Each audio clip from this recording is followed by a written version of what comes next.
ஆதியோகி ஆதாரவிந்தங்களை பணிவோம். இன்றைய ஆன்மீக சிந்தனைக்கு கருமிகை அப்பா அவர்களுடைய எல்லாம் பெரும் அன்னை என்ற நூலிலிருந்து செய்யும் தொழிலில் அன்னை செயல்படுவது எப்படி என்ற தலைப்பில் சிந்திப்போம்.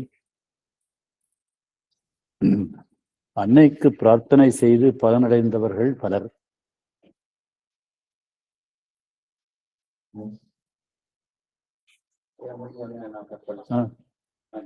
அப்படியா?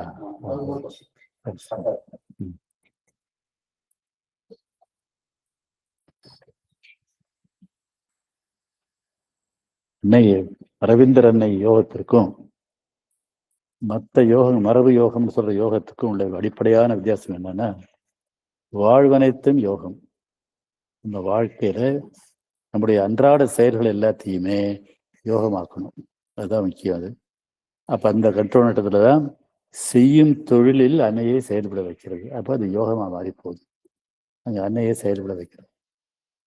மற்ற பழைய காலத்துல இல்லைன்னு சொன்னாங்கன்னா, யோகம் செய்யறவங்க ஒண்ணு தனியாக ஆசிரமம் வைத்து அங்கே செய்வாங்க, இல்லை காட்டுக்கு போய் தவம் செஞ்சிருக்காங்க முனிவர்கள்.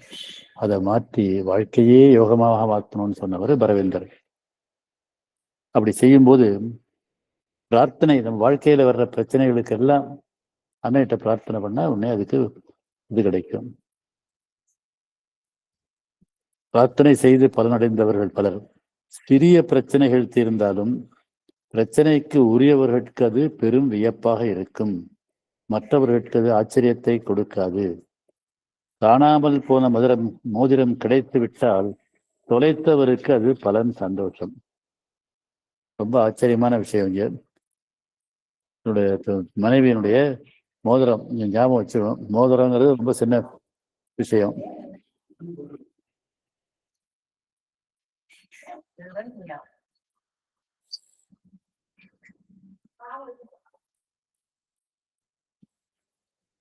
அந்த மோதிரம் தோட்டத்துல பூ பறிக்க போகும்போது விழுந்துட்டுது. பெரிய வளையல் இது தின்னு கிடைச்சா கிடைக்கிறது பெரிய விஷயம். சின்ன மோதிரத்தை எப்படி கிடைக்கிறது? இங்க மட்டலூர்ல இருந்து நான் அண்ணன் என்பர் நடராஜன்கிறவர் இங்க இதெல்லாம் செய்யறதுக்கு சர்வீஸ் செய்யறவர், படம் இருக்க வர்றவர். அவர் போய் தேடினாரு, கரெக்டா அவர் கையில கிடைச்சிட்டு. சின்ன மோதிரம், அம்மாவோட மோதிரம். அதான் அன்னை. அது மட்டும் இல்ல, அதுக்கு மேல சந்தோஷம். ஒரு மோதிரம் ஒரு சவரனோ அரை சவரனோ இருக்கலாம், அதை இழந்தவர் திரும்பி பெற்றுதல் கேள்விப்படுபவருக்கு வியப்புக்குரிய செய்தி இல்லை. ஆனால் 1/4 லட்சம் பெருமான உள்ள வைர மோதிரமாக இருந்தால் கேட்பவரிடம் ஏற்பனவே விளைவு வேறாக இருக்கும். அரை சவரன் கிடைப்பதற்கும் வைர மோதிரம் கிடைப்பதற்கும் செயல்படும் சக்தி ஒன்றுதான். இதுக்கு மேல இதுக்கும் இதை எடுத்து இருக்கு. அண்ணன் என்பவருடைய இதுல வைர நெக்லஸ் காணாம போச்சு கல்யாண வீட்டுல, விசேஷத்துல. எங்க வைக்கிறது என்னன்னு பண்ணி அன்னைட்டு அங்கேன்னு ஃபோன் பண்ணி இது பண்ணாங்க, மையத்தோட தொடர்பு கொண்டாங்க, அது கிடைச்சிட்டுது. இது பத்திரமா இருந்து. அதே மாதிரி இன்னொருத்தர் இன்னொரு அன்பருடைய திருமணத்துல அப்ப ஒரு பையில, கல்யாணத்தப்ப பையில என்ன அந்த பையவே காணும்னு தேடுறாங்க. அது தேடிப்பது மறுபடியும் அதுவும் கிடைச்சது. அதுதான் அன்னை. அன்னையினுடைய சக்தி செயல்படும் போது இது மாதிரி பிரமிக்கத்தக்க விஷயங்கள்லாம் நடக்கும். அது மாதிரி இந்த வாழ்க்கையில ஒவ்வொரு வகையான வாழ்க்கையை நடத்துறவங்க, அதான் இங்க வாழ்வே யோகம்னு சொல்றதுனால என்னென்ன பிரச்சனைகள் அன்னை தீர்த்திருக்காங்கிறத சொல்றாரு. 500 ரூபாய் வருமானம் உள்ள ஒருவர் அன்னையை வழிபட்டு 5000 ரூபாய் வருமானம் பெற்றால் அவரை பொறுத்தவரை அது நல்ல செய்தி. மற்றவர்கள் தெரிந்து கொள்வதற்கு பொதுவாக அதனுள் ஒன்றுமில்லை. 2.5 கோடி நஷ்டமடைந்த ஓர் அன்னையில் ஆலையில் அன்னையின் முறைகளை கடைபிடித்து 2.5 கோடி லாபத்தை ஈட்டக்கூடிய நிலையை அவ்வாலை அடையும் பொழுது அது எல்லோருக்கும் ஒரு செய்தியை அளிக்கின்றது. ஒரு பெரிய ஆலை நடத்துறாங்க, அது நஷ்டத்துல போய் 2.5 கோடி நம்ம பல கோடிகள் போட்டது நஷ்டத்துல ஓடிட்டு இருக்கு. ஆனா அந்த வாழை மறுபடியும் செயல்பட்டு லாபம் 2.5 கோடி லாபம் வந்ததுன்னா அது அங்க அன்னை அருள் எப்படி செயல்பட்டதுங்கிறத காட்டுது. அன்னையை பொறுத்தவரையில் குடும்பம் ஒரு தொழில்தான். ஒரு தொழிலும் ஒரு குடும்பம் தான். அதான் முதலிலே சொன்னிட்டேன். அன்னை அரவிந்தர் வாழ்க்கையில எல்லாமே யோகம்தான். அத்தனையுமே யோகம்தான். எதையுமே அலட்சியப்படுத்துறதில்லை, எதுவுமே விளக்குறது இல்லை. இரண்டிற்கும் அடிப்படை ஒன்றுதான். அளவுதான் வித்தியாசம் என்றாலும் ஒரு தொழிலை நடத்துபவரிடம் அன்னையை பற்றியும் அவரின் முறைகளை பற்றியும் சொல்வதற்கு பல அம்சங்கள் உள்ளன. இந்த கட்டுரையில பெரும்பாலும் தொழில் நடத்துறவங்க அன்னையை பயன்படுத்தி, அன்னை முறைகளை பயன்படுத்தி எப்படி வளர்ச்சி அடைந்தாங்க, அந்த முறைகளை பயன்படுத்தாதவர்கள் நஷ்டமடைந்தது, அது தெரிஞ்சு கேட்காதவங்க, ஆனா தெரிஞ்சு பயன்படுத்தினவங்க எப்படி வளர்ச்சி அடைந்தாங்கிறத இந்த இதை சொல்றாரு. 100 கோடி மூலதனம் உள்ள ஓர் அரசு நிறுவனம் ஞாபகம் வச்சுங்க, 10 ஆண்டுகளுக்கு மேலாக வேலை நிறுத்தம், போராட்டம், உற்பத்தி துறை குறைவு, நஷ்டம் என்று கீழ் நோக்கில் போய்கொண்டிருந்தது. அதில் வன்முறை நித்திய நிகழ்ச்சியாக இருந்தது. அதிகாரிகளும் உண்மை ஊழியர்களும் அடிக்கடி தாக்கப்பட்டனர்.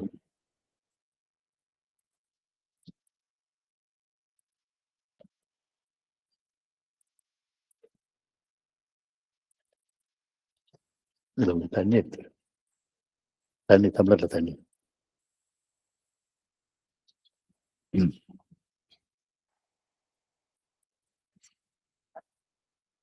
அடிக்கடி தாக்கப்பட்டனர். இனி அந்த நிறுவனம் ஓர் ஒழுங்கின் கீழ் வராது எல்லோரும் முடிவு கட்டிய நிலையில் அதன் தலைவர் அன்னையின் முறைகளை கேள்விப்பட்டு அவற்றை பக்தி சிரத்தையுடன் பின்பற்றியதும் எல்லா தொந்தரவுகளும் விலகி உற்பத்தி உபரியாகி பெருவாரியாக லாபம் வர ஆரம்பித்தது.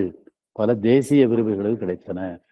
மூடப்ப வேண்டும்னு இருந்த நிறுவனம் மூடாமை வளர்ச்சி அடைந்து விருது பெற்றது. இந்த நிலைக்கு முன்னால் அந்த நிறுவனத்திற்கு எல்லா வகைகளிலும் சோதனை. கச்சா பொருளுக்கு கடுமையான கட்டுப்பாடு. அடிப்படை கச்சா பொருள்ங்கிறது மூலப்பொருள். விற்பனையான சரக்குக்கு வர வேண்டிய தொகைகள் பல கோடிகள் நிலுவையாய் நின்றன. வாங்கினவங்க பணம் கொடுக்கல. எல்லா வகைகளிலும் நெருக்கடி. கேண்டீனில் எப்பொழுது பார்த்தாலும் கலாட்டா, எங்கும் எந்த நேரத்திலும் கோஷம், போராட்டம். அந்த நிறுவனத்தின் துணைத் தலைவர் எங்காவது கூச்சல் கேட்டால் தலையை சுற்றுகிறது, எனக்கு பைத்தியமே பிடித்துவிடும் போல் இருக்கிறது என்று அடிக்கடி கூறுவார். அதன் தலைவர் அன்னையை பற்றி தெரிந்து பிரார்த்தனை செய்ய ஆரம்பித்து மறுநாளே அதுவரை கலக பூமியாக விளங்கி வந்த கேண்டீனில் உள்ள தகராறு நின்றுவிட்டது. தலைவருக்கு அதை கண்டு ஒரே ஆச்சரியம். அன்னையின் எல்லா முறைகளையும் நான் முழுதும் தீவிரமாக கடைபிடிக்க வேண்டும் என்று தீர்மானித்து, இந்த மாற்றம் வந்ததும் அன்னைகிட்ட பிரார்த்தனை பண்ணதுமே கலாட்டா நடந்துகிட்டு இருந்த கேண்டீன்ல நின்னுது. அதனால அன்னைய முறைகளை நான் பின்பற்றுறேன்னு சொன்னார். பின்னாடி ஒண்ணு அன்னைய முறைகளை சொல்ல போறாரு. அதன்படி ஒழுகினார். வியப்புக்குரிய பல மாறுதல்கள் ஏற்பட்டன. அந்த நிறுவனம் ஒரு பெரிய அமைப்பின் முக்கிய பகுதி. ஓராண்டுக்கு பின் அதன் தலைவர் அங்கு ஏற்பட்ட நல்ல பல மாறுதல்களை எல்லாம் என்னிடம் விவரித்து, எதையுமே இன்று கூட என்னால் நம்ப முடியவில்லை என்று வியந்தார். அதற்கு பிறகு அந்த நிறுவனத்தின் உற்பத்தி நாட்டிலேயே முதன்மையான அளவுக்கு பெருகியது. சரி, இந்த மாற்றத்தை கொண்டு வரும் முறைகள் யாவை? ஒரு எடுத்துக்காட்டு சொன்னார். ஒரு நிறுவனம், அரசு நிறுவனம், பெரிய நிறுவனம், ஒரே தகராறா இருந்தது, உற்பத்தி பெருகலை, வருவெல்லாம் வரல. ஆனா அந்த தலைவராக இருந்தவர் அன்னையை வணங்கி பிரார்த்தனை பண்ணதும் அது இதெல்லாம் வந்தது. ஆனா அதுக்கெல்லாம் முறைகள் இருக்குது. சும்மா வெறும் பிரார்த்தனையினால மட்டும் நடக்காது. நம்ம பின்பற்ற வேண்டிய முறைகளும் இருக்கு. அதை பத்தி இப்ப என்னமே சொல்ல போறாரு.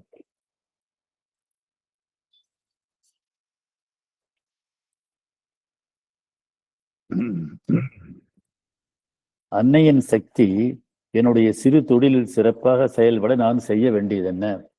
நான் செய்யற தொழில் எதுவா இருந்தாலும் அன்னை சக்தி செயல்படணும்னா என்ன செய்யணும்? செய்ய வேண்டியதை சிறப்பாக செய்வது என்பதுதான் பொதுவான பதில். அதாவது செய்யற எந்த வேலையா இருந்தாலும் அதை சிறப்பா செய்யணும். ஒரு தொழிலை மேற்கொண்டால் அதற்கு தேவையானவை உழைப்பு, பொறுப்பு, நிதானம், விரைந்து செயல்படுதல், நேர்மையாக செயல்படுதல், பொருள்களையும் செயல்களையும் கூர்மையாக கண்காணித்தல், குழப்பமின்றி காரியங்களை செய்தல், தொழிலகத்தை சுத்தமாக வைத்துக் கொள்ளுதல். இதெல்லாம் முக்கியம். தொழில் நடத்துறவங்களுக்கு உழைப்பு வேணும். உழைக்காம ஒண்ணும் வராது. உழைப்பின்றி உறுதி வரான்னு சொல்லுவாங்க. பொறுப்பு வேணும். பொறுப்பு இல்லாம நடந்துக்கிறது பண்ணோம்னா ஒரு நிதானம், பேலன்ஸ் வேணும். விரைந்து செயல்படணும், செய்ய வேண்டியதை செய்ய வேண்டிய நேரத்தில் செய்யணும், நேர்மையாக செயல்படணும். அது ரொம்ப முக்கியம். அன்னை இதில் மட்டும் நேர்மையிலிருந்து விலகவே கூடாது. இப்போ அது நடக்கிறது இல்லை. எல்லாரும் லஞ்சம் கொடுக்கறது, இது பண்றது, நேர்மை இல்லாமல் ஃப்ராட் பண்றது எல்லாம் அது அன்னைகிட்ட வந்து அது அன்னை அங்கே பிரார்த்தனை பண்ண பறிக்காது. பொருள்களையும் செயல்களையும் கூர்மையாக கண்காணித்தல், எதை எல்லாத்திலையும் இறைவன் இருக்கிறார். அதுதான் அன்னை அறிவிந்த தத்துவம். இந்திய மரபினுடைய இந்து மதத்தின் சொல்ற வேதாந்தம்ங்கிற சொல்றது தத்துவமே எல்லாம் பிரம்மம். பிரம்மங்கிறதா இறைவன் சொல்றது. அது செயல்படும் போது சக்தி ஆகுது. அதுதான் அன்னை மதர்ன்னு சொல்றது. இது முதல்ல இந்த நிறுவனம், ஒரு நிறுவனம் வந்து நல்லா வந்து சொன்னார். நான் குறிப்பிட்ட நிறுவனத்தின் கட்டிடம் ஒரு கவர்மெண்ட் நிறுவனம் சொன்னாரு. 1.5 ஃபர்லாங்கு நீளம் உள்ளது. 1.5 ஃபர்லாங்கிறது பழைய வந்து அப்பா சொல்றது. இந்த கட்டுரை பழைய கட்டுறது 1/2 கிலோமீட்டர் இருக்கும். 1.5 ஃபர்லாங்கிறது 8 ஃபர்லாங் ஒரு மைல் பழைய இதுல. ஒரு மைலுங்கிறது கிலோமீட்டர்ல 2.2 கிலோமீட்டர். அவ்வளவு பெரிய கட்டிடத்தில் எந்த பகுதிக்கு போனாலும் அந்த சோதனையான காலத்தில் கூட சுத்தமாக வைத்திருந்தார். நிறுவனம் சுத்தம் ரொம்ப முக்கியம். அன்னை வற்புறுத்தல திருப்பி சொல்றது சுத்தம். அதன் தலைவர் அன்னையின் சக்தி விரைந்து செயல்படுவதற்கு அந்த சுத்தம் ஒரு முக்கிய காரணம். இந்த ப்ராஜெக்டில் முதல் செங்கல்லை எடுத்து வைத்ததிலிருந்து நான் என்ஜினியராக இருக்கிறேன். இன்று நானே இதன் தலைவர். இது என் குழந்தையை போன்றது என்றார் அந்த தலைவர். இந்த தலைவர் வந்து அரசு நிறுவனமா இருந்தாலும் அது ஆரம்பத்திலேருந்து அவர் இருந்து நல்ல பொறுப்புணர்வோட அவரை செயல்பட்டார். அது பொறுப்புணர்வு. அவருடைய அடுத்தது முதல்ல வந்து ஒண்ணா இந்த தொழில இதை செய்யறவங்க தொழில் வெற்றி பெறுவதற்குரிய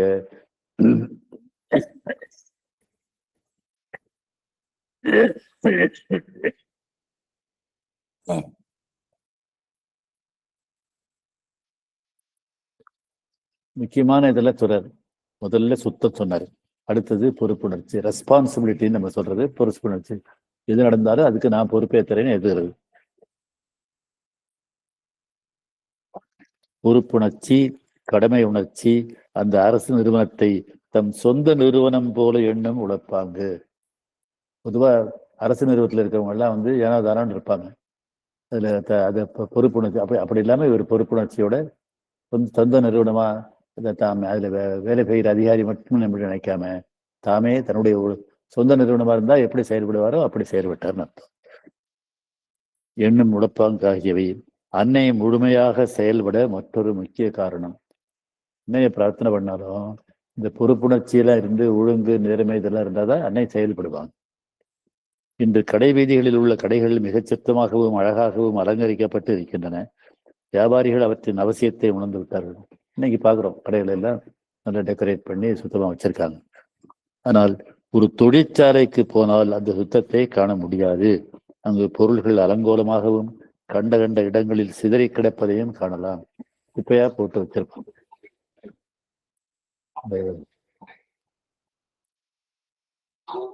ஆனா அன்னைகிட்ட வந்த அன்னையினுடைய அருள் செயல்படணும்னா, அன்னைகிட்ட பேர்பட்ட பிரார்த்தனை உணரணும்னா அந்த ஒழுங்கீனம் கூடவே கூடாது. முதலாக ஒரு தொழிலுக்கு தேவைப்படுவது உழைப்பு. இது அடுத்தது. உழைப்பு இல்லாம, கடுமையான உழைப்பு இல்லாம எதுவும் நடக்காது. முதல் கட்டத்திலிருந்து கடைசி கட்டம் வரையில் உழைப்பு குறையில்லாமல் இருக்க வேண்டும். உழைப்பின் வாரா உறுதிகள் உழவோ அப்படின்னு ஒரு இதுல இருக்கு செயல். குறைந்தபட்சம் முதலாளியாவது சுறுசுறுப்பானவராக இருக்க வேண்டும். அதுவும் இருக்கணும் வேண்டும். சுறுசுறுப்புள்ளவர்கள் நடத்தும் தொழிலில் அன்னை சுலபமாக செயல்பட முடியும். ஞாபகம் வச்சுங்க. இப்ப இந்த செய்யறதெல்லாம் நம்ம செய்யற தொழிலை தலைப்பே செய்யும் தொழிலில் அன்னையை எப்படி செயல்பட வைக்கிறதுங்கிறதா. அந்த செயல்பட வைக்கிறதுக்கு அன்னை செயல்படுவது எப்படிங்கிறதா நம்ம சொல்லிக்கும் போது அதுல முதல்ல சுத்தம் சொன்னாரு, அப்புறம் பொறுப்புணர்ச்சி சொன்னாரு. அந்த இது முக்கியம். அப்புறம் சுறுசுறுப்பா இருக்கணும், ஆக்டிவ் இருக்கணும். வாழ்க்கையில் சோம்பேறித்தனத்தை விசேட சுறுசுறுப்பை விட சுறுசுறுப்பு பலனளிப்பது போல் அன்னையின் சக்தியை பெற்று பலனளிப்பதிலும் சுறுசுறுப்பு முக்கியமானது. ஒரு நீரேற்றும் மோட்டார் செய்யும் நிறுவனத்தை சிறிய அளவில் தொடங்கினார் ஒருவர். அவர் மனைவி தம் தோழிகள் மூலம் அன்னையை பற்றி கேள்விப்பட்டு ஆசிரமத்துக்கு வந்தார். தம் கணவரையும் அழைத்து வந்தார். அவர் உழைப்பாளி என்பதுடன், முதல்ல சொன்னது உழைப்பு, மிகச் சுறுசுறுப்பானவராகவும் இருந்தார். அவர் மட்டுமல்லாது அவருடைய குடும்பமே சுறுசுறுப்பானது. அவர் சில ஆண்டுகளில் வானளாவ உயர்ந்து விட்டார். அவருடைய வியாபாரம் 1.5 கோடியை தாண்டி விட்டது. இது இப்ப பல கோடி ஓடிச்சு. அவர் அப்பா சொல்ற காலத்துல 1.5 கோடிங்கிறது பெரிய விஷயம். எனக்கு நல்ல ஞாபகம் இருக்கு. அந்த நாள்ல லட்சாதிபதிங்கிறதே பெரிய விஷயம். பணத்தினுடைய மதிப்பு, பணத்தினுடைய வரவு எல்லாம் குறைவா இருந்தப்ப லட்சாதிபதிங்கிறதே பெரிய லட்சாதிபதி. இப்ப கோடீஸ்வரன் தான். அதுல பல ஆயிரம் கோடிகளாக இப்ப மாறி போயிருக்கிறது. 1.5 கோடியை தாண்டி விட்டது. அன்னையின் அருளை வியந்து பொத்திய அந்த வியாபாரி ஆண்டுதோறும் வடநாட்டிலிருந்து தன் குடும்பத்துடன் ஆசிரமத்திற்கு வர தவறுவதில்லை. இந்த வியாபாரி அவர் வடநாட்டில் இருக்கிறவரை இங்கே அன்னையை தொழில் செய்யறது வடநாட்டில். அவருடைய வெற்றிக்கு காரணம் அவர் குடும்பத்தின் சுறுசுறுப்பேயாகும். அதுல முக்கியம். முதல்ல சுத்தம் சொன்னாரு, அப்புறம் பொறுப்புணர்ச்சி சொன்னாரு, அப்புறம் சுறுசுறுப்பு. ஞாபகம் வச்சுங்க. அன்னைகிட்ட இதெல்லாமே யோகமா மாறுது.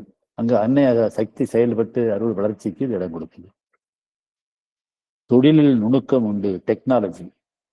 எந்த தொழிலுக்கும் அதுக்குன்னு ஒரு இது இருக்கு, அது தெரிஞ்சிருக்கணும். இதை டெக்னாலஜி என்கின்றோம். இதை தொழில் திறனாகவும் கூறலாம். வேலைப்பாடு, ஒர்க்மன்ஷிப் தொழிலுக்கு முக்கியம். அதுவும் தானே பலனளிக்கும் தன்மை உள்ளது. அன்னைக்கு முக்கியமானவற்றுள் அதுவும் ஒன்று. செய்யும் தொழிலே தெய்வம்னு அன்னை சொல்லுவாங்க. அங்கேயும் அந்த தொழிலுக்குரிய டெக்னாலஜியை சரியா பயன்படுத்தணும். கல்லில் கலைவண்ணம் செய்து மேலை நாடுகளுக்கு ஏற்றுமதி செய்யும் கற்கலைஞர் ஒருவர் பாண்டிச்சேரிக்கு வியாபார விஷயமாக வந்தார். வந்த இடத்தில் அன்னையை பற்றி கேள்விப்பட்டு சமாதியை தரிசனம் செய்தார். ஆண்டுக்கு 10 லட்சம் ரூபாய் சம்பாதிக்கக்கூடிய அவர் மனம் நெகிழ்ந்து அன்னைக்கு கணிசமான ஒரு காணிக்கையை செலுத்தினார். சில ஆண்டுகளுக்கு அவருடைய வருமானம் பல கோடிகளை தாண்டி விட்டது. இதுவும் முக்கியம். அன்னைக்கு காணிக்கை கொடுக்கறதும் முக்கியம். அதாவது அன்னைக்கு பிரார்த்தனை செய்யும் போது மனம்ங்கிறது அறிவால பிரார்த்தனை செய்யறோம். அப்புறம் நம்முடைய உடல் உழைப்பினால பணத்தை காணிக்கையாக கொடுக்கும் போது அந்த பிரார்த்தனை முழுமை அடைகிறது. இது பல முறை சொல்லியிருக்கிறோம். தொழில் நுணுக்கமும் திறமையும் உயர்ந்தவை. அவை இரண்டும் பொருந்தியவர்களை வல்லுநர் என்கின்றோம், எக்ஸ்பர்ட்ஸ் சொல்றோம். அன்னையின் அருள் திறமையை கூடியிருக்கும் இடங்களில் அளவு கடந்து செயல்படும். அதனால அன்னையை பிரார்த்தனை பண்ற மட்டும் பத்தாது, நம்முடைய திறமைகளையும் நம்ம வளர்த்துக்கணும். குறைவா இருந்தா அந்த மிஷினை இங்க உணவு வச்சிருமா, இங்க வச்சுட்டு அந்த பக்கம் பிளக் பாயிண்ட் இருக்கு. சத்தம் வரும். சரி, அளவு கடந்து செயல்படும். ஒரு மனிதனுக்கு எல்லா அங்கங்களும் முழுமையாக இருக்க வேண்டும். ஒரு அங்கம் குறைந்தால் கூட ஊனம்தான். அதனால குறைவு இருக்கக்கூடாது. அதே போல ஒரு நல்ல மனிதனுக்கு எல்லா சிறப்பான குணங்களும் மொத்தமாக தேவை. அவற்றில் ஒன்று குறைந்தாலும் ஊனமே. அதே போல குறையற்ற எல்லா உயர்ந்த குணங்களும் ஒரு தொழிலுக்கு தேவைப்படுகின்றன. அன்னை எல்லா மனித இயல்புகளையும் ஏற்றுக்கொண்டாலும் உயர்ந்த குணங்களை பெரிதும் பாராட்டி அவற்றின் மூலம் விரைவாகவும் விரிவாகவும் செயல்படுகின்றார். அதனால அன்னையை ஏற்றுக்கொண்டு தொழில் செய்யும் போது நல்ல உயர்ந்த பண்புகளை தான் ஏற்படுத்தணும். அது இல்லாதவங்களுக்கு நஷ்டம் வரும். பொறுப்பு இல்லாதவங்க, இதுமாதிரி இல்லாங்க, இது பேராசை உள்ளவங்களுக்கு அன்னை செயல்பட மாட்டார்.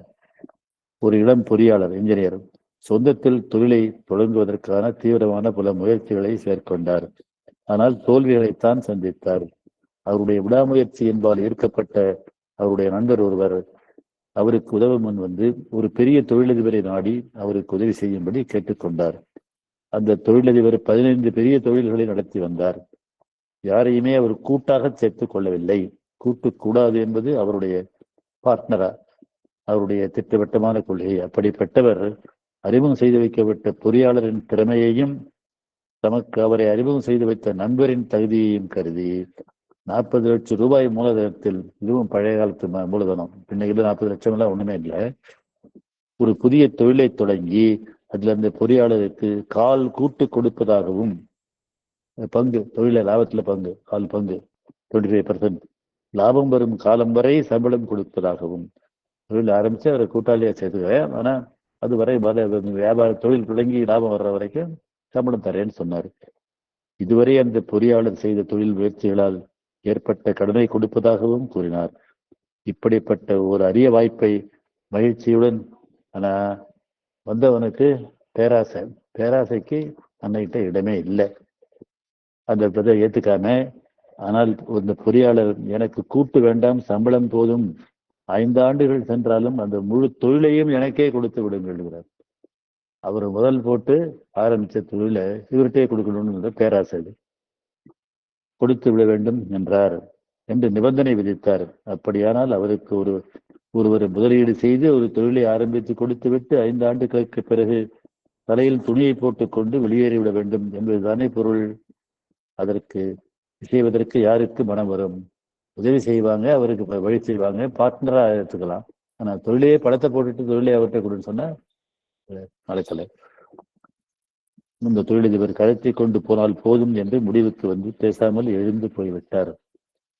இங்க முதல்ல இந்த கட்டுரையில முதல்ல ஆரம்பத்துல எல்லாம் பாசிட்டிவான கருத்துக்களை சொன்னாங்க. சுத்தம் இருக்கணும், சுறுசுறுப்பு இருக்கணும், டெக்னாலஜி இருக்கணும்னு சொன்னாரு. இங்க எது இருக்கக்கூடாதுங்கிறத சொல்றாரு. பேராசை கூடாது. நம்ம செய்யற தொழிலுக்கு முறைக்கு லாபம் வரணும்னு நினைக்கிறேன் தவிர, அப்படியே இன்னொருத்தர் படத்தை தொழிலை வச்சு கொடுத்து அடுத்த நாட்டை கொடுக்கணும்னு சொல்றது பேராசை. அது நடக்கல.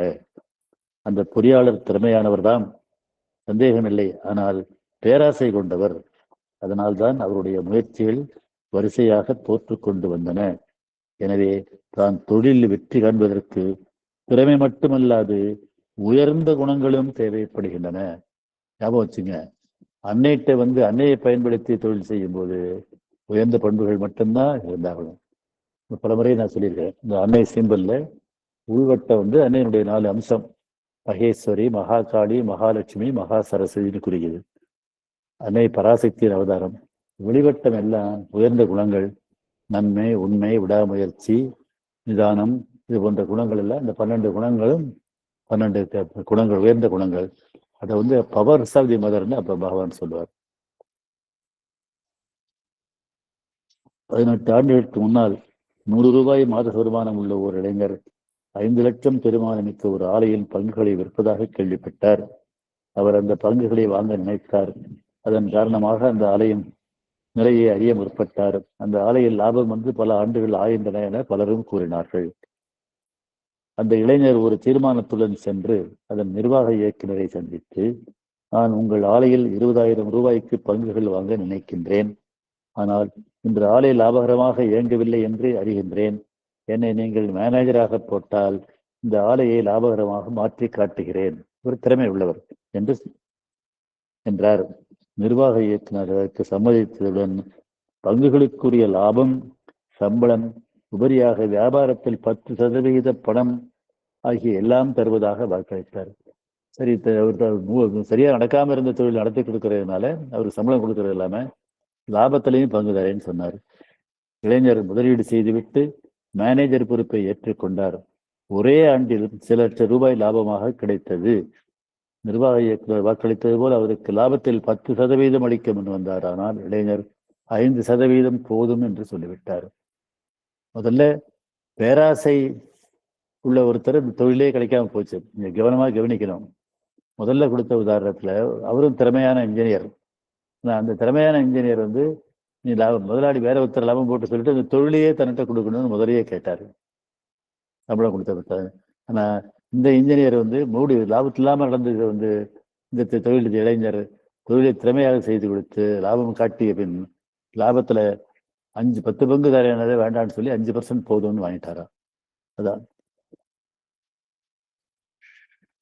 5% லாபம் போதும் என கூறி அதை மட்டும் பெற்றுக்கொண்டார். 2 ஆண்டுகளுக்கு பிறகு அவர் அந்த ஆலைக்கு டைரக்டராகவும் ஆனார். பின்னர் அவர் ஆண்டுக்கு ஒரு தொழிற்சாலை என்று தொடங்கி வியாபார உலகில் முன்னணி நட்சத்திரமாக வெளிவசினார்.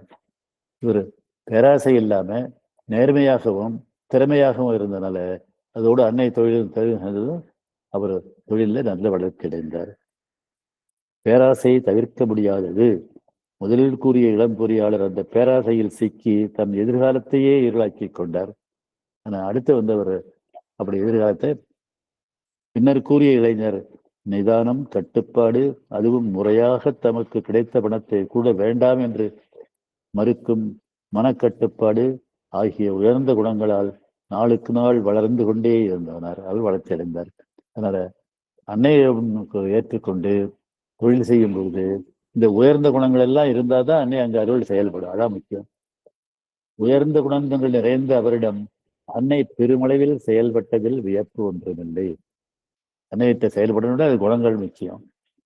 ஒரு அயல்நாட்டு கடை, அது ஒரு சிறிய கடை, நாள் ஒன்றுக்கு நம் கணக்குப்படி 10,000 ரூபாய்க்கு வியாபாரம் நடக்கும். வரவுக்கும் செலவுக்கும் சரியாக இருக்கும். திடீரென்று ஓரிரு நாட்களுக்குள் 25,000 ரூபாய் தேவைப்பட்டது. அது அந்த பணம் இம்மாதிரியான நெருக்கடி கட்டங்களில் கடைக்காரர்கள் அந்த தேவையை தவிர்த்து விடுவதே வழக்கம். இந்த முறை அந்த கடை முதலாளிக்கு எப்படியாவது சமாளிக்க வேண்டும் என்று உந்துதல் ஏற்பட்டது. இதற்கு வழி என்ன என்று தன் நண்பர்களிடம் கேட்டார். அவர்கள் அன்னைக்கு பிரார்த்தனை செய்ய சொன்னார்கள். அப்பா மூலமா நிறைய வெளிநாட்டுக்காரவங்கெல்லாம் அன்னைகிட்ட வந்திருக்கிறாங்க. கேரி ஜாக்கப் இப்ப எங்க அன்னை அப்பா கூடவே இருக்கிறார். அதை பத்தி அப்புறமா சொல்றேன். வெளிநாடுகள் பிரார்த்தனை என்றால் கேலி செய்வார்கள். அவங்களுக்கு இதெல்லாம் தெரியாது. ஆகவே யோசனை கூறிய அன்பர், அன்னைக்கு சுத்தம் முக்கியம், உங்கள் கடையை சுத்தம் செய்யுங்கள் என்றார். கடை முதலாளியும் மற்றவர்களும் அந்த கருத்தை ஏற்றுக்கொண்டார்கள். ஆனால் மனத்தின் ஒரு மூலையில் இது பைத்தியக்காரத்தனம் என்ற நினைவு குறுக்கு நடுக்குமாய் ஓடிக்கொண்டு இருந்தது. இருந்தாலும் கடையை எவ்வளவு சுத்தம் செய்ய முடியுமோ அவ்வளவு சுத்தம் செய்தார்.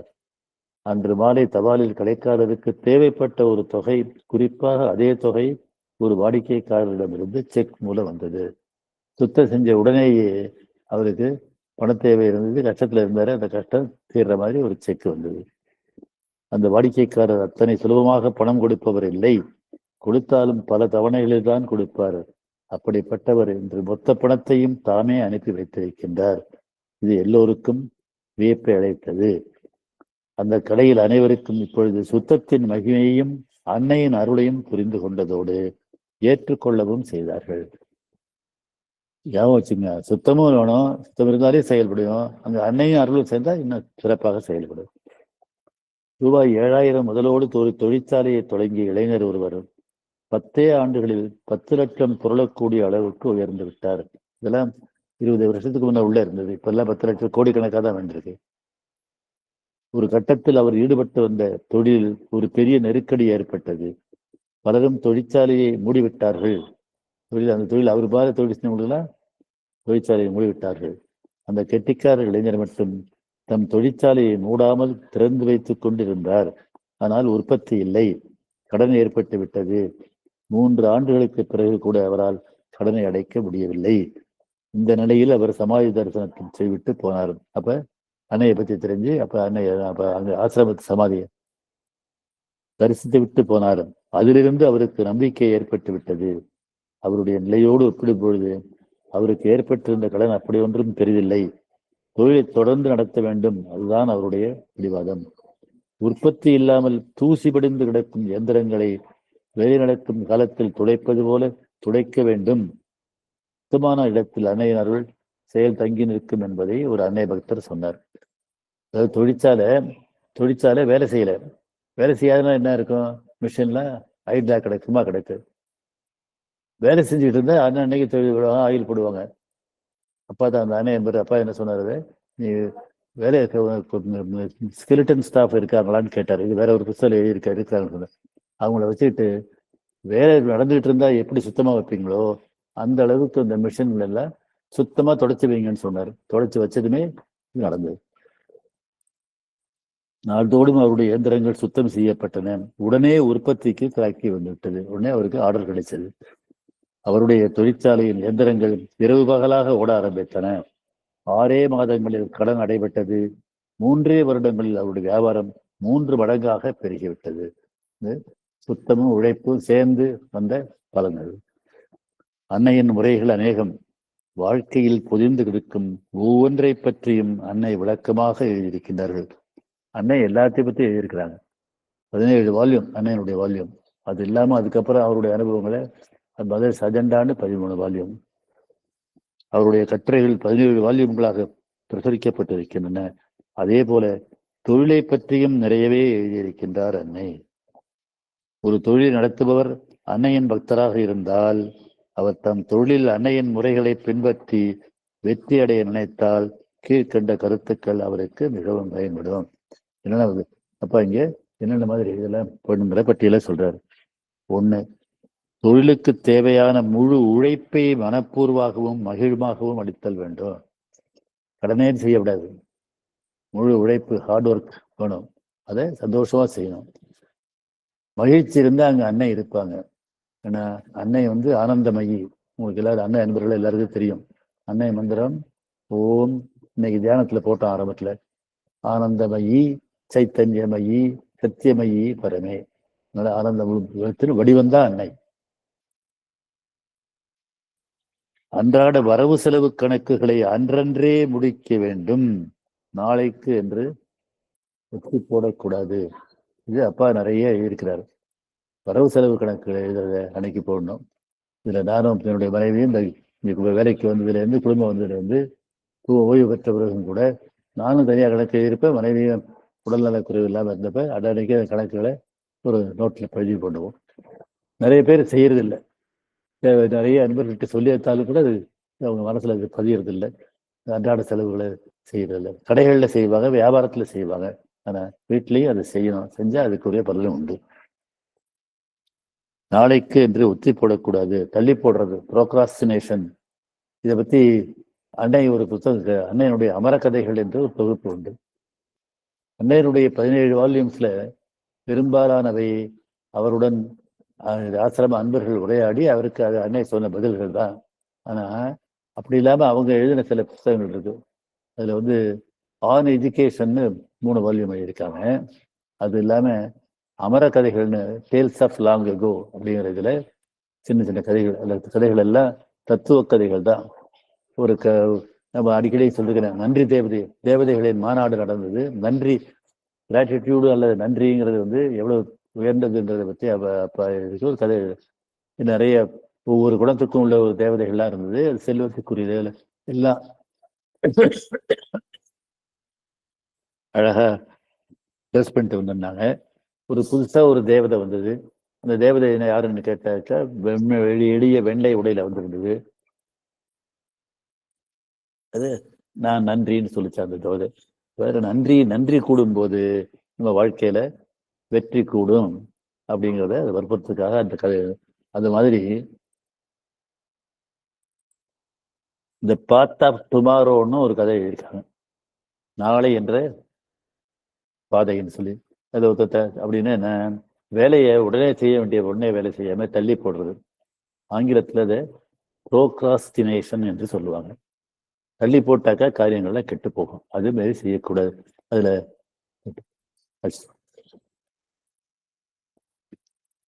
கூப்பிட்டுக்க உமாவை கூப்பிட்டு அந்த இதை மிஷினா ஓ இந்த சத்தம் வருமோ.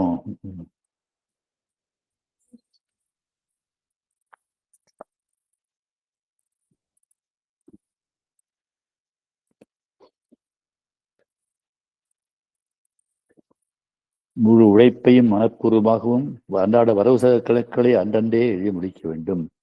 தம் தொழில் உள்ள பொருட்களை ஜீவன் உள்ள குழந்தைகளை பாதுகாப்பதை போல பராமரிக்க வேண்டும். தொழிலுக்கு பயன்படுற மிஷின்ஸ், கருவிகள் விட்ட எல்லாத்தையும் அதை பராமரிக்கணும், அதை பார்த்துக்கணும். அதுக்குரிய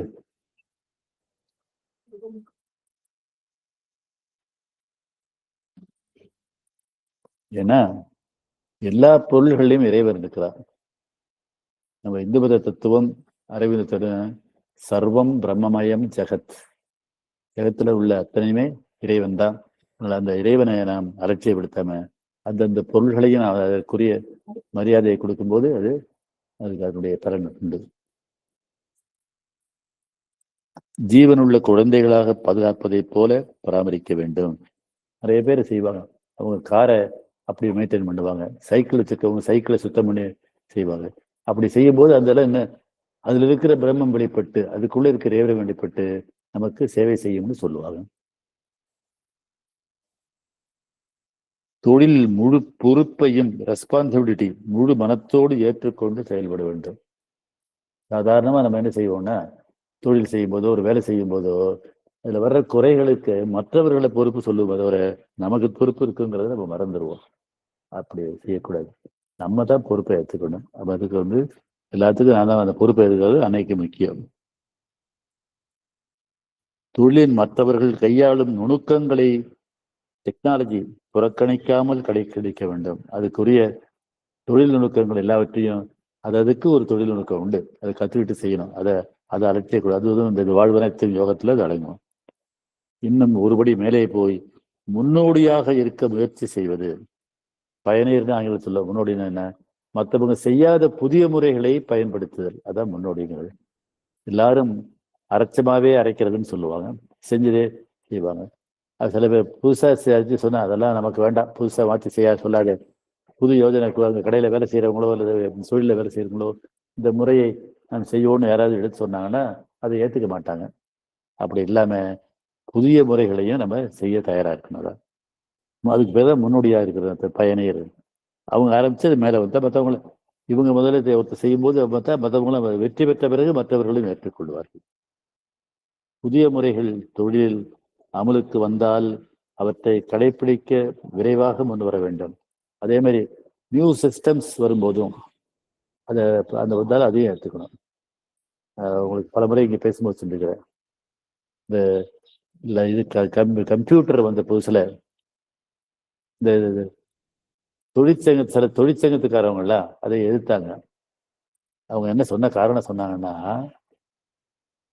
கம்ப்யூட்டர் வந்து ஒரு கம்ப்யூட்டர் ஒரு லேப்டாப்போ இல்லை அப்போ சிஸ்டம் டெஸ்க்டாப்போ பல வேலைகளை செய்த இந்த நாடு வந்து மக்கள் தொகை நிறைந்த நாடு. இந்த கம்ப்யூட்டரை யூஸ் பண்ண பல தொழிலாளர்களுக்கு வேலை இல்லாமல் போயிடும். அதனால கம்ப்யூட்டர் வரப்படாதுன்னு ராஜீவ்காந்தி தான் கம்ப்யூட்டருக்கு ஆரம்பிச்சார், கொண்டு வந்தார். அதுக்கு எதிர்த்தாங்க. ஆனா அதை கொண்டு வராமல் இருந்தால் எவ்வளவு முட்டாள்தனமா உலகத்தை விட்டு இந்தியாவே பின்தங்கி போயிருக்கணும். அதுக்கு மேல அந்த கம்ப்யூட்டர் மூலமா தான் இன்னைக்கு நம்ம இளைஞர்கள் எல்லாம் படித்த இளைஞர்கள் எல்லாம் உலகமெங்கும் வேலை பார்க்குறாங்க. நான் பல முறை சொல்லியிருக்கேன். என்னுடைய 7 மகன்களும் அமெரிக்காவில் இந்த ஐடி இன்ஃபர்மேஷன் டெக்னாலஜிங்கிற இந்த கம்ப்யூட்டர் சம்பந்தமான தொழிலில் தான் செஞ்சு நல்லா இருக்கிறாங்க. இங்கே அன்னை அன்பர்கள் இப்போ இந்த இது கனடாவில் இருந்து இந்த இதை ஒருங்கிணைத்துக் கொண்டிருக்கிறார். இந்த மீட்டிங்கை எல்லா செல் இது மூலமாக இன்டர்நெட் மூலமாக பரப்பிக் கொண்டிருக்கிறார். அவரும் ஒரு ராமசுப்ரமணியன், அப்புறம் மணிகண்டன், இவங்க எல்லாமே வெளிநாட்டில் இந்த இன்ஃபர்மேஷன் டெக்னாலஜியில் இருக்கிறாங்க. அதில் கம்ப்யூட்டர் புது டெக்னாலஜி வந்த பிறகு அதை நம்ம ஒதுக்கணும்னா நம்ம பின்தங்கி போவோம். அப்படி செய்யக்கூடாது.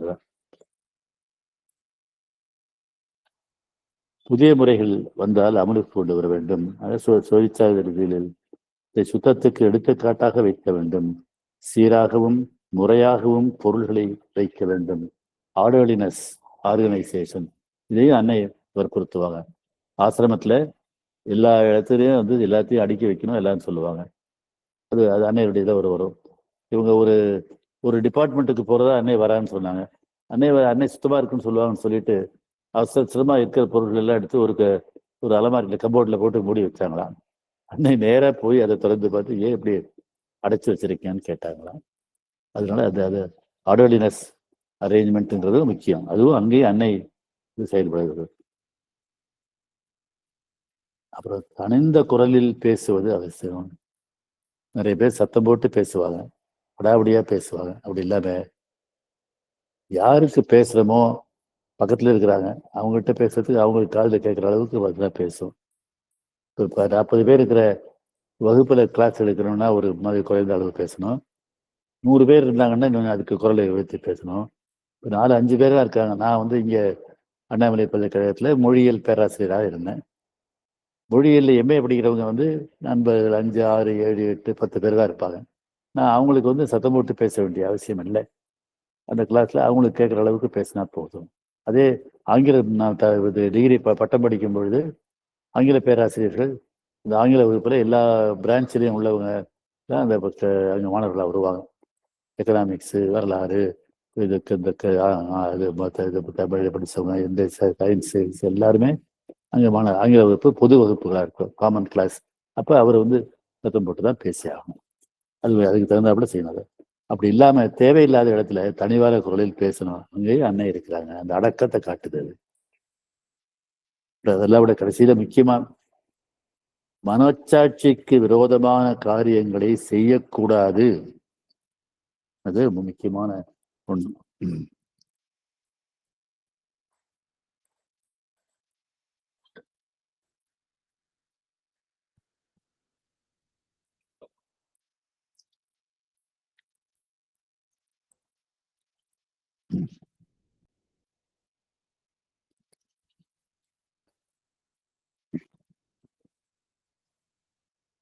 நமக்கு மனத்துக்கு நம்ம செய்யப்படுறது செய்யுது தப்புன்னு தெரியும். தப்புன்னு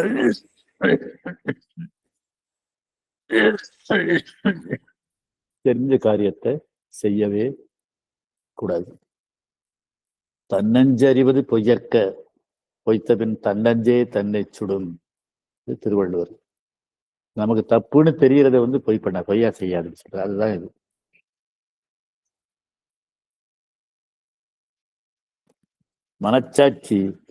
மனச்சாட்சிக்கு விரோதமான காரியங்களை செய்யக்கூடாது. ஒவ்வொரு தொழிலிலும் ஒரு முறை உண்டு. வீட்டில் ஏற்றுக்கொள்ளாத காரியங்களை தொழிலில் கருதி தொழிலில் ஏற்றுக்கொள்வார்கள். எந்த நிலையிலும் தொழிலில் உள்ள நல்லவர்கள் செய்யாத காரியங்களை நாம் செய்யக்கூடாது.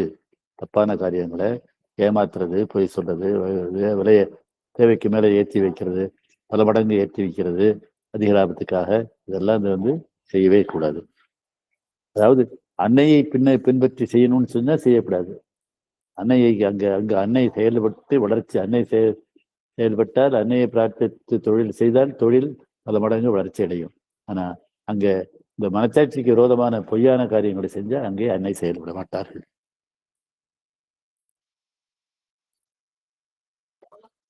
எந்த நிலையிலும் தொழிலில் உள்ள தலைவர்கள் செய்யாத காரியங்களை நாம் செய்யக்கூடாது.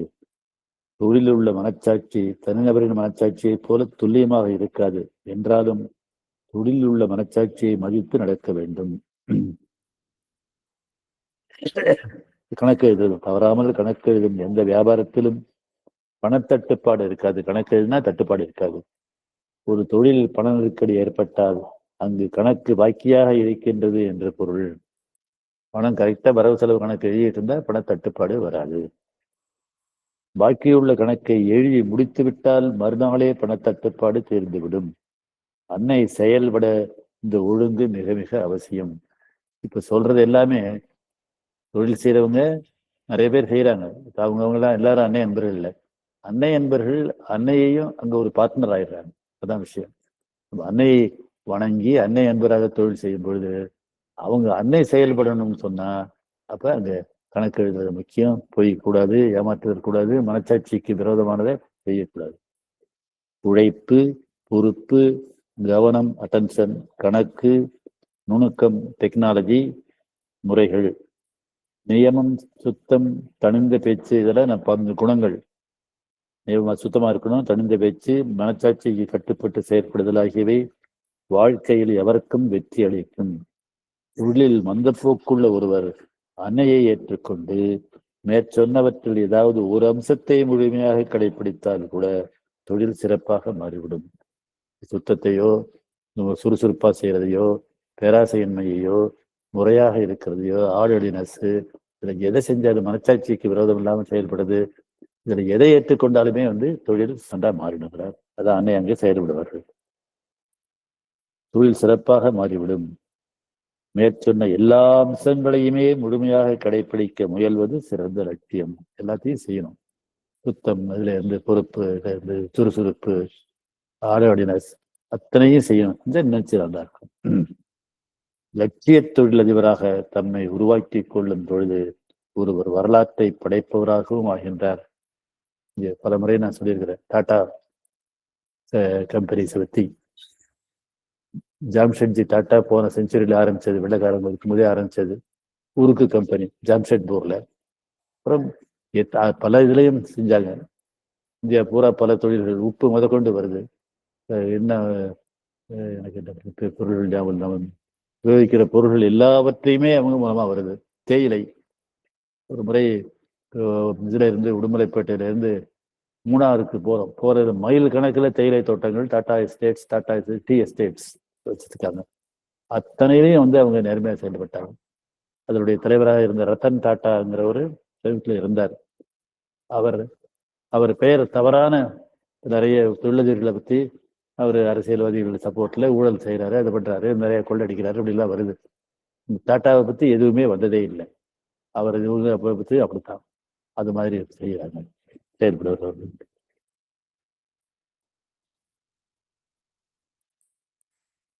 அப்ப அந்த லட்சிய தொழிலதிபராக தம்மை உருவாக்கி கொள்ளும் பொழுது ஒரு வரலாற்றை படைப்பவராகவும் ஆகின்றார். தொழில்கள் இண்டஸ்ட்ரீஸ் நடத்துபவர்களுக்கு உபயோகமான சில குறிப்புகளை கீழே தருகின்றேன். உலகத்தில் தொழில் தலைவர்களாக இண்டஸ்ட்ரியல் கிங்ஸ் உள்ளவர்களின் வாழ்க்கையிலிருந்து சேகரிக்கப்பட்டவை இவை.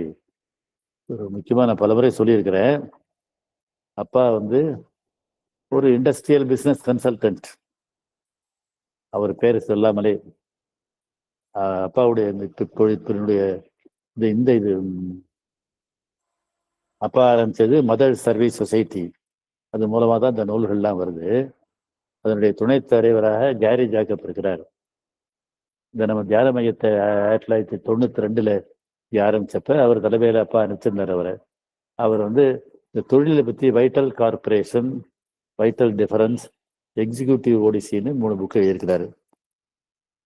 அப்புறம் அவரும் இன்னொரு மக்ஃபார்லான், டேவிட் மக்ஃபார்லான்ங்கிறவர் சேர்த்து இன்டர்நேஷ்னல் பிஸ்னஸ் கன்சல்டன்சியை தொழில் செஞ்சு நிறைய வெளிநாட்டில் இருக்க கம்பெனிகளுக்கெல்லாம் அது வெற்றிகரமாக நடத்தி இருக்கிறார். அந்த புக்கை பற்றி எழுதும்போது அவர் இந்த நூலை எழுதியவர் என்று நான் அறிமுகப்படுத்தினேன். அவர் உடனே மறுத்து, I am not the author, Karmayogi is the ஆதர்னார். கர்மயோகி அவர்கள் தான் அதனுடைய ஆசிரியர்.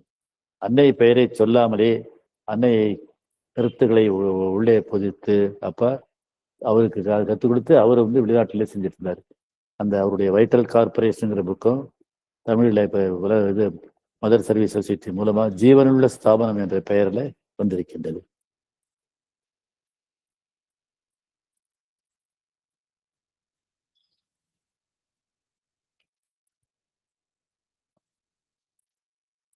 உழைப்பு முதல்ல சொன்னதில்ல, அப்ப தொகுத்து சொல்றாரு.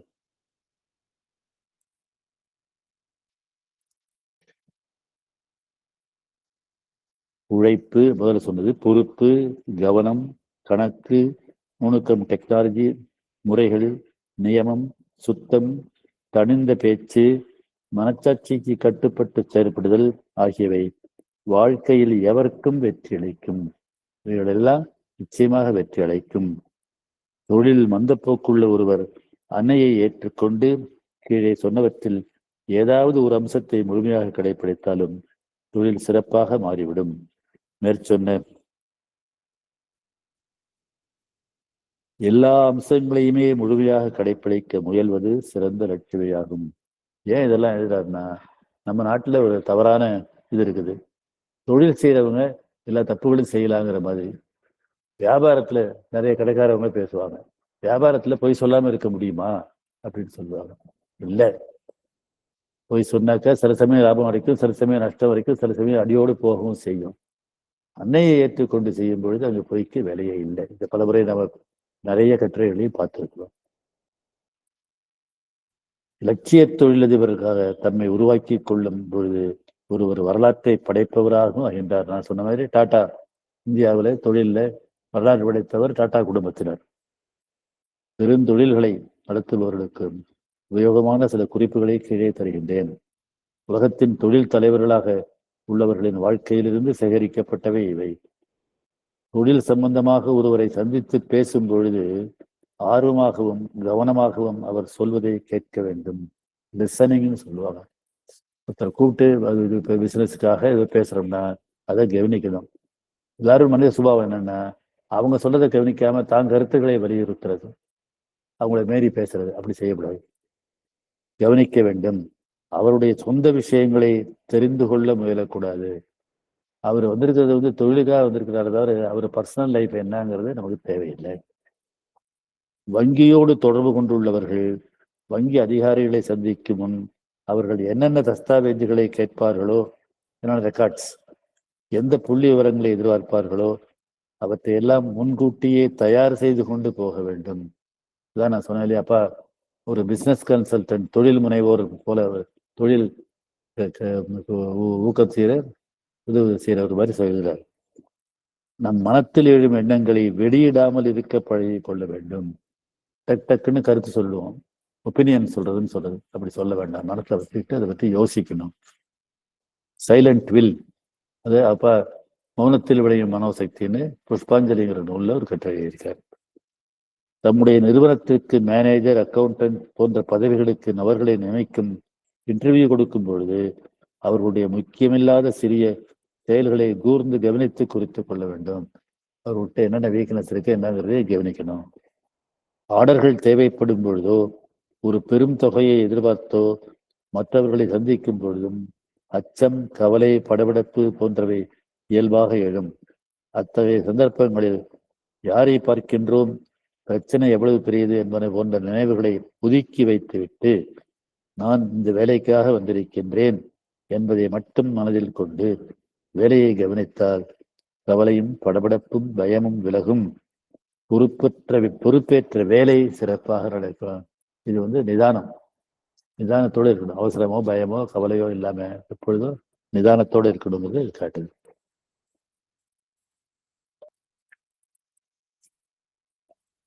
வியாபாரம் மந்தமாக இருந்தால் வியாபாரம் அபரிமிதமாக நடக்கும் வேளைகளில் இயங்குவதைப் போல சிறு சிறு விஷயங்களையும் உன்னிப்பாக கவனிக்க வேண்டும். வியாபாரம் தான் நடக்கலையேன்னு சொல்லி அலட்சியமா இருக்கக்கூடாது. எப்பொழுதுமே அலர்ட்டா இருந்து கவனிக்கணும். எந்திரங்களை சுத்தமாக வைத்திருக்க வேண்டும். முதலே சொன்னேன், பல வருஷங்கள்ல பல மூடி கலந்து இருந்துச்சு. அந்த எந்திரங்களை சுத்தம் செய்ய ஆரம்பித்ததும் தொழில் மறுபடியும் பிடித்து கொண்டு வளர்ச்சி அடைந்தது. ஒரு முக்கியமான வேலையை அவசரமாக செய்ய வேண்டும், ஒரு டாக்குமெண்டை தயாரிக்க வேண்டும் என்றால் அந்த சமயத்தில் கையாள வேண்டியவை முறை 1, அவசரப்படக்கூடாது என்ற தீர்மானமான முடிவு எடுக்கணும். அவசரம் காரியத்துக்கு எடுக்கும். பதறாத காரியம் சிதறாது பழமொழி. அவசரத்தை முழுமையாக விலக்கி எப்படி செய்வது என்ற வரையறையான திட்டம், பிளான். 3 செய்யறாரு, 3 சொல்றாரு. ஒரு முக்கியமான வேலையை அவசரமாக செய்ய வேண்டும், ஒரு டாக்குமெண்டை தயாரிக்க வேண்டும் என்றால் அந்த சமயத்தில் கையாள வேண்டியவை 3. 1 என்ன, அவசரப்படக்கூடாது. அவசரப்பட்டா பதறனா சிதறி போகும் என்ற தீர்மானத்தை முடிவு 1. 2வது, அவசரத்தை முழுமையாக விலக்கி எப்படி செய்வது என்ற வரையறையான திட்டம், பிளான். பிளானோடு தான் செய்யணும். 3வது, படபடப்பு இல்லாமல் ஒவ்வொரு காரியத்தையும் விடாமல் செய்யும் நிதானம், பேலன்ஸ். இவற்றை கையாண்டால் முடிக்க வேண்டிய நேரத்திற்கு முன்னதாகவே அந்த வேலை முடியும். 1, அவசரப்படாம செய்யறது. 2, பிளான் இருக்கிறது, திட்டம் வச்சிருக்கிறது. 3, படப்படப்பு இல்லாமல் நிதானமாக செய்யறது. இதெல்லாம் செஞ்சாக்க நிச்சயமாக முடியும். அப்புறம் அளவு கடந்த கோபம் வரும் சமயங்களில் நம் வாழ்க்கையில் நாம் பிறரை கோபமூட்டிய நிகழ்ச்சிகளை நினைவு கொள்ள வேண்டும். இது ரொம்ப முக்கியமானது.